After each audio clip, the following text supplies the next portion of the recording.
Bonjour et bienvenue dans cette série de tutos concernant le rôle des instruments et de l'orchestration d'un morceau. On va faire suite au tout premier tutoriel fait par Jean-Gabriel que vous pourrez retrouver ici et partir d'une orchestration simple pour aller en compliquant peu à peu pour obtenir un template complet. Entre chaque vidéo, vous pourrez me poser vos questions et si vous n'avez pas compris quelque chose, comme ça je pourrai inclure la réponse dans une vidéo suivante. En tout premier lieu, il vaut mieux savoir où on place un instrument dans un orchestre, parce que tu vois mal le flûtiste souffler tout ce qu'il a, tout ce qu'il peut dans son truc parce qu'il est derrière, alors que les percus sont devant. C'est pareil pour la reverb, tu fous pas 3 tonnes de reverb sur un premier violon ou de la clarinette et rien sur le corps, bref, on va faire ici un petit résumé des placements d'instruments. Et c'est parti! Et voici une jolie map de fosse à orchestre que j'ai piquée sur internet parce que ça me faisait chier de la dessiner. Tout d'abord, pourquoi est-ce qu'ils sont placés comme ça et pas autrement? Alors il faut savoir que chaque type d'instrument dégage un type de son et une dynamique différente. Cela pourra aller de leur puissance jusqu'à leur plage de fréquence. Par exemple, un corps dispose d'une plage de fréquence relativement moyenne, voire grave, mais la puissance dégagée est plus forte qu'un violon.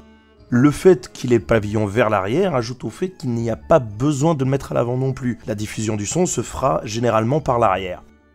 Les trombones et les trompettes ont une puissance de son élevée et sont dirigées vers l'avant, et les ondes émises par ces derniers couvriraient complètement les cordes et les bois s'ils étaient devant eux. Les cordes par contre ont besoin d'être plus, mais sont aussi réparties sur les côtés, ce qui permet une diffusion homogène des sons. Allez, on voit ça tout de suite sur le schéma. Et première rangée, on place les premiers violons à gauche sur une profondeur de quelques mètres, puis les seconds violons. Les bois seront placés ici sur le centre arrière, puis viendront les altos, jouant les notes un petit peu plus graves que les premiers et les seconds violons. Et sur la droite viennent les violoncelles, toujours plus graves, puis les contrebasses. Alors les contrebasses, on peut les placer uniquement sur le côté ou sur l'arrière s'il y a plus de violoncelles. Ça dépend vraiment de la disposition de l'orchestre ou de votre morceau.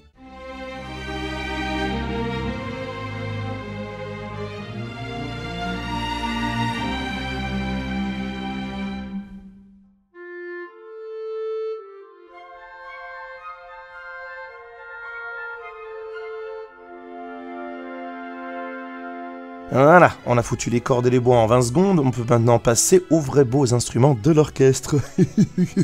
Alors, les corps qui peuvent être entre 4, 8, voire 12, suivant le type de musique jouée, et seront sur la gauche. Dans les anciennes dispositions, ils se retrouvaient souvent au centre, mais il fallait laisser de la place pour les trompettes, même si c'est vachement moins cool que les corps, qui sont de plus en plus dans les orchestres actuels. À la base des trompettes, il peut y en avoir que 2, mais ça peut augmenter à 4 voire 6. Idem pour les trombones, qui seront placés un petit peu sur la droite. Alors, à savoir, les trompettes à la base pouvaient être placées sur la droite ou au centre, idem pour les trombones inversement. À savoir aussi, c'est que les trombones sont faits pour contrebalancer le son des corps et le grain des corps sur la droite, vu que les corps sont à gauche, comme ça donne un bel effet de panoramique.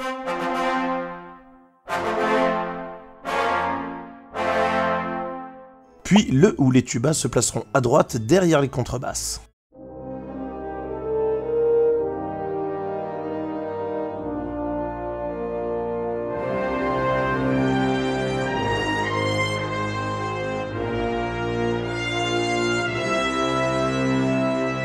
Pour les percussions, généralement, les petites percussions appelées les mallettes seront souvent sur la gauche, alors que les grosses percussions, telles que les timbales, seront à droite. Le low drum, c'est-à-dire le gros tambour qui fait des gros booms, sera souvent au centre, ainsi que la caisse claire et les cymbales, pour avoir une diffusion homogène du son, et non pas que sur la gauche ou la droite.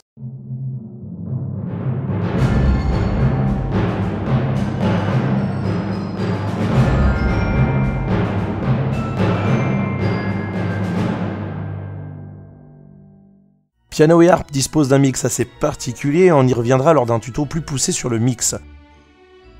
On compensera donc les distances avec de la reverb, mais aussi et surtout en jouant sur les positions des micros et la vélocité. Les placements panoramiques sont importants, il faut toujours balancer votre son pour qu'il n'y ait pas d'impression désagréable. On peut s'en sortir avec un mix très simple et la plupart des VST actuels sont souvent préprogrammés pour avoir déjà un placement orchestral. Et voilà, c'est tout pour ce petit tutoriel, et puisque je vous ai parlé des plages de fréquences plus tôt, on y reviendra dans la prochaine vidéo, ainsi que sur les volumes des instruments. Je ferai aussi un petit tuto spécialement pour les chœurs, parce que là c'est vraiment bien plus compliqué que les instruments, sachant qu'il y a tout un mix, un placement à faire entre les voix hommes et les voix femmes, la gauche et la droite, donc on y reviendra vraiment dans quelque chose de dédié. Bisous et encore désolé pour ma voix qui déraille.